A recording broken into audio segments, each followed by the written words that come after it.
Продолжува голготата на самохраната мајка, која минатата седмица, без никаква опомена, доби отказ од Агенцијата за храна и ветеринарство. Катерина Матик денеска ја побара правдата пред надлежните институции, поднесувајќи жалба до Агенцијата за администрација. Таа се надева дека решението за нејзиниот отказ ќе биде поништено.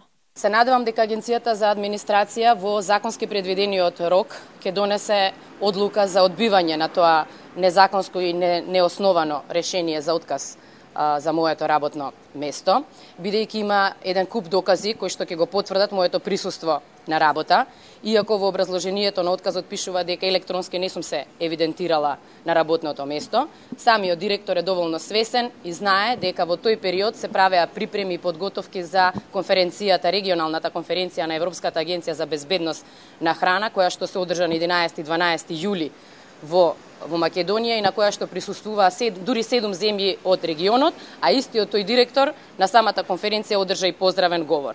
Матик минатата седмица доби отказ од Агенцијата за храна и ветеринарство, каде што 5 години работела како државен советник. Новиот директор на агенцијата, Зоран Атанасов, како причина за отпуштањето, ја навел нејзината изгубена електронска картичка за евиденција на работното време, но Матик смета дека била избркана од политички причини. Од агенцијата ги отфрлија сите овие обвинувања. Европската унија да го спречи прогонот врз вработени во државната администрација само затоа што не се членови на СДСМ, побараа од ВМРО ДПМН. Апелираме до Европската унија да реагира за оваа штетна политика на СДС и владата која таа ја предводи.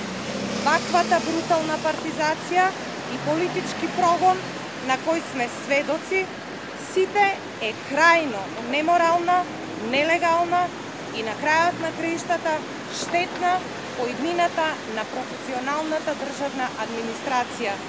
Ласовска рече дека освен случајот на Матик, своето работно место по промената на власта, без основа и поради политички реваншизам, го изгубиле и самохраните мајки Ристенка Атанасова, Бранка Шишковска, Роза Јаневска, Весела Честоева и уште десетици други жени, професионалци и докажани во својата дејност.